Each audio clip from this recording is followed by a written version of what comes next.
ভাইজান সব কথা মোটামুটি ফাইনাল হই। হ্যাঁ, যে আমরা সামনে মেহমানের বিষয়টা আগাই। ঘটক সাহেব, আমাদের লগে তো আগে বাড়ি দিছিলাম, ওই আমার তো আত্মীয় স্বজন একটু বেশি, ওই আমার ঘটক সাহেব 500 মেহমান লাগবো, ঠিক আছে? আপনার মেয়ের বাপের লগে 500 মেহমান ফাইলান করেন। ভাইজান যখন আপনার 500 মেহমানের কথা কইছে, আপনি কি কইন এই বিষয়ে সামনে আগান যাইবো? মানে গজব সাহেব, আপনি তো জানেন যে আমি ছোট একটা মুদির দোকান দিয়েছি, যে সংসারটা চালাই। এরপরও আমার যেহেতু বড় মেয়ে, আমার তো আউস কম না, আপনি তো জানেন। এরপরও আমি যে কইছি যে বড় জামাই বাপের যে ফার্নিচার দিয়ে দিব, এরপর অলঙ্কারও দিয়ে দিব।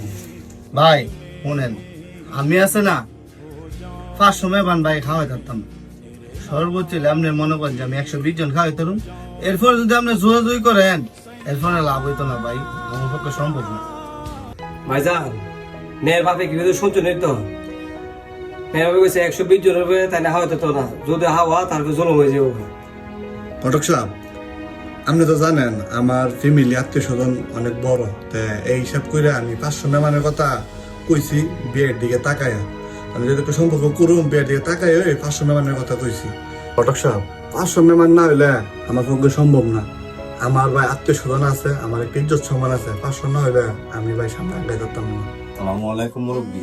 যদি বিয়া জমি না নিতে আমি একটা কথা জিজ্ঞাসা। বাজান কি কথা? আপনি যখন বিয়া করছিলেন তখন কয়জন মেহমান বিয়া করছিলেন? বাজান ওই সময় আমল এখনের আমল বেশ কম আছে না। ওই সময় তো আমার বাজানে মনে করেন 15 জন মেহমান বিয়ে করেছে আমারে, বুঝছেন না? আর ওখানে তো আমার আত্মীয় স্বজন, আমার ব্যবসা বাণিজ্য আছে, আমার পরিবেশ অনেক বড়, তার কারণে আমার 500 মেহমান ছাড়া হইতো না, বুঝছেন না? চাচা, আপনার আমলে আপনি 10 জন বিয়া করছেন, আর এখন আপনার ছেলের যুগে আপনি করতেছেন আপনার মানুষ বেশি, আত্মীয় স্বজন বেশি, আপনি 500 মেহমান আবদার করতেছেন। আপনার একটা জিনিস বোঝা দরকার, যে মেয়ের বাপে এই ছোটখাটো একটা ব্যবসা করে চলে। এই যে মেয়েরে ঘরের জিনিসপত্র দিব, মেয়ের যে অলংকার দিব, এইগুলি দিয়ে ওই মেয়ের বাপের লাগিয়া অনেক কষ্ট করে যেতেছে। আর 500 মেহমান তো কি কই আমরা এলাম পাড়া প্রতিবেশী। আসলে কি লোকটালে 500 মেহমান কষ্ট হয়ে জায়গা। তো আমনে যেহেতু বড় পথের মানুষ, আপনার তো আল্লাহ কম দিছে না। আপনি এক কাজ করেন না, আপনার মেয়ের ভাই 400 মেহমান 500 মেহমান লই আয়েন, 100 মেয়ের বাপে খাওয়াইতে পারে, 400 মেহমান খরচ আপনি দিয়া দিন। আপনি এক কাজ করেন, এটা করতেন যে আপনার মেয়ের বাপের থেকে 100 মানুষের খরচ নিয়া আপনার বাড়িতে আপনি 500 মানুষের বরবাদ করলেন। এটা করলে যে আছে মেয়ের বাপের কষ্টটা কম হইলো। যেহেতু একটা সুন্দর সম্পর্ক করবেন, দুজনের একটুখানি সম্পর্কটা বজায় থাকুক সুন্দরভাবে। একজনকে জুলুম করাটা আসলে এটা জুলুম না, আপনারও সমাজ চলতে গিয়ে মানুষ লেউন লাগে।